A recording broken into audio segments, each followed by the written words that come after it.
Waving goodbye to her secretary, Princess Celestia stepped into her office. The 9 a.m. sun radiated softly through the windows, illuminating her desk and highlighting the massive pile of paperwork that awaited her this week. Normally, she could expect a bundle of paperwork to do every morning before day court commenced. They typically involved pending laws for her to sign or veto, submitted forms of day court requests that she had accepted the previous day, time off requests from senior level staff, etc. The paperwork she could easily do in a few hours before day court started. This week, however, Equestria sought out the best of Celestia's paperwork finishing skills. It demanded Sun Princess prove her fortitude not in her proven skill at magic, nor in diplomacy, but her mastery of the underappreciated art of bureaucracy. Why? Celestia had announced that the reformed changelings were eligible to become equestrian citizens and integrate into equestrian society.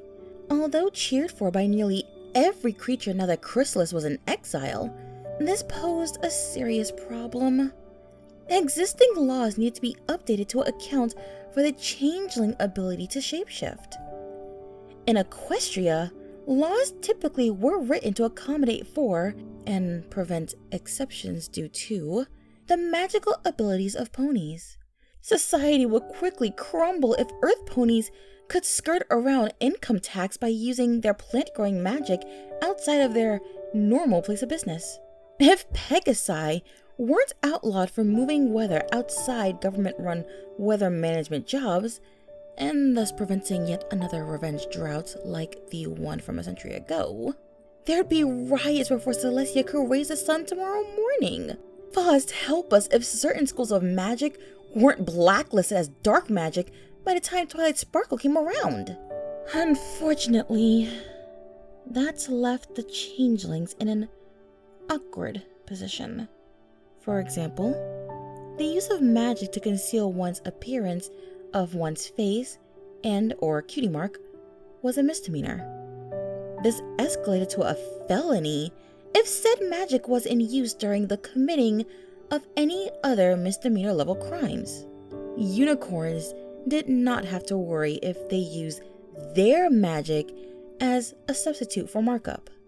Changelings, however, frequently use appearance-changing magic in day-to-day life. The law, and many others regarding appearance, would put many innocent changelings in prison unless it was changed. The mountain of paperwork piled on Celestia's desk all involved updates to existing laws to account for this. A small army of lawyers, representatives from both Equestria and Thorax's Hive, and the Crown's core legal team came together to add and amend laws such as changelings could coexist peacefully within equestrian borders.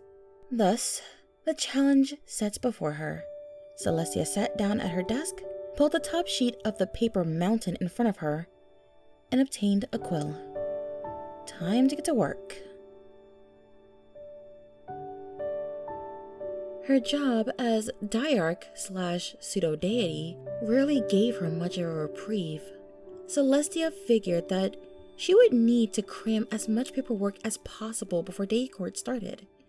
The more she got done before the weekend, the better.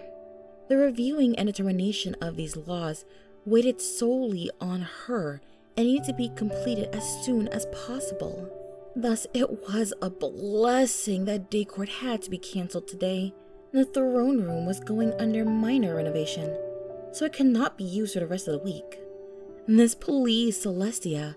As much as it made her happy to speak with her little ponies, getting these laws resolved would do so much for Equestria. It would be a major step forward in uniting the creatures and bringing lasting peace to the world. So engrossed in her work she barely registered when a plate of crepes and a coffee mug was levitated onto her desk. Celestia looked up to see her sister place down the food items with a smile. "Thank you, sister," Celestia said as she took a bite of a crepe, but continued reviewing the paper in front of her. Luna nodded, eyes narrowing as she watched her sister speed through paperwork. Of course. Although, have you taken a break yet, Tia?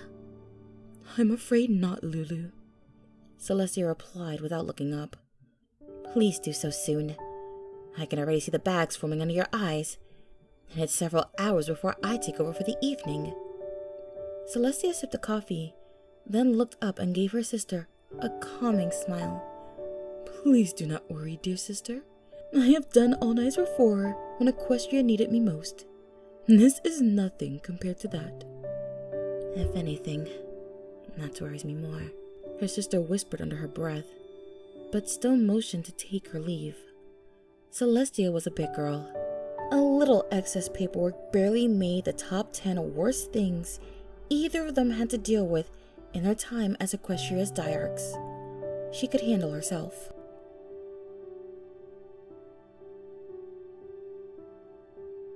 It's been said that in bureaucracy, the first paper of the day is always the hardest. After that, you enter what is called flow state. Flow state is the total immersion of the task at hoof, so much so that the consideration and doing of the task feels perfectly in sync with one's thoughts, and thus feels effortless. Celestia had plenty of experience entering this state when it came to paperwork. Piles of laws and other documents came part and parcel with the prince's job. She mused that if you've read one law, you've read them all. Done one tax form, you've done them all. Thus, it was no surprise that Celestia wordlessly went through paper after paper, hours shooting by like speeding meteorites as she did her work. Her beloved sun gradually lowered hour by hour, uncharacteristically unnoticed by the princess, whose claim to fame was control of it. Time moved and fast forward for the princess, engrossed in her work. Celestia dimly recalled her sister's request for her to take a break. She took a look at the remaining stack of papers for her to process.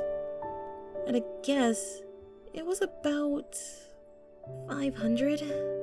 I'll take a break after doing 25 more papers, she thought, smiling to herself and moving on to the next. 25 papers came and went before she knew it. The stack of papers had taken a severe blow. Much like her previous foes, it stood no chance against the legendary Sun Princess. She felt that surge of satisfaction to her core, the rush of success against a task, the positive energy of progress. How about 25 more? She thought and agreed with it. That made for 25 less for her to do this week. She went for more. She did more. More papers to do. More feeling productive. More papers. More...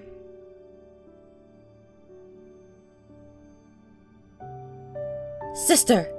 Celestia jolted up, sending papers airborne in every direction. Groggily blinking her eyes, she turned to face her younger sister. Good morning, Luna. You're up quite early. To the contrary, you are the one up much too late. Do you know what time it is?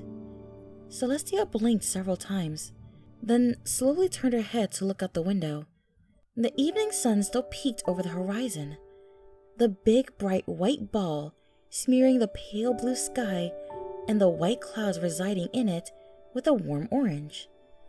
The sun hung in the same place it was the last time she checked on it. Why, it must be no later than 5:30 p.m. Why do you ask?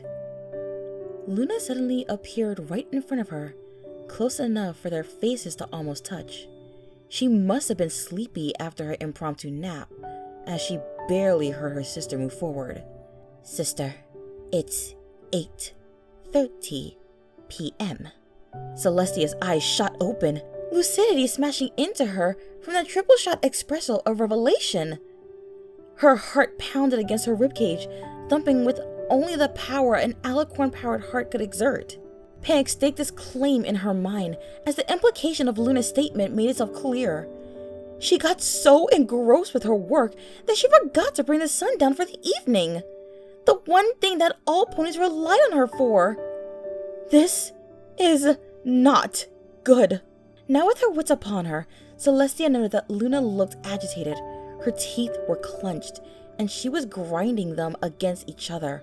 Her nostrils were flared, and she kept tapping her hooves in place. "I'm sorry, sister," Celestia apologized softly, face falling as she craned her neck forward to nuzzle Luna. Now that her adrenaline had run its course, it took some effort for Celestia not to pass out against Luna. "It's quite all right, sister," Luna replied, returning the affectionate nuzzle. "I admit I was worried when I awoke this eve and found the sun still hanging in the sky. A small part of me assumed something terrible had happened to you." "Thankfully nothing serious, unless you count an excess of work terrible," Celestia giggled. Luna stepped back to look Celestia in the eyes. "We need to talk about your work, sister." Celestia blinked in surprise. "How do you mean?" Luna magically gathered the papers sent wayward by Celestia's rude awakening, piling them neatly into stacks of finished and unfinished. "This is what I feared," Luna replied with a dejected sigh. "I am sad to see your habit of working yourself half to death has not changed in over a millennium." Celestia attempted to make a response, but was stopped after she fully digested what Luna said. She too sighed. "I am sorry, Lulu. I hope to get this done as soon as possible, such that I could not deal with it the rest of this week." Luna finished sorting the papers, then nuzzled her sister again. "My dear sister, have you thought much on pacing yourself? Or better yet, requesting aid?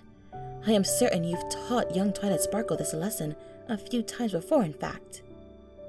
Celestia chuckled and nuzzled her sister back. "It is easier to suggest advice than it is to actually act on oneself, I've found. But you're right, sister. I apologize." Luna moved back and smiled into her sister's eyes. "You know I would always aid my dearest sister. But for now, rest. You need it." Support me on Patreon and Ko-fi. Links in the description. Thanks for listening, and be sure to subscribe. Good night, every pony.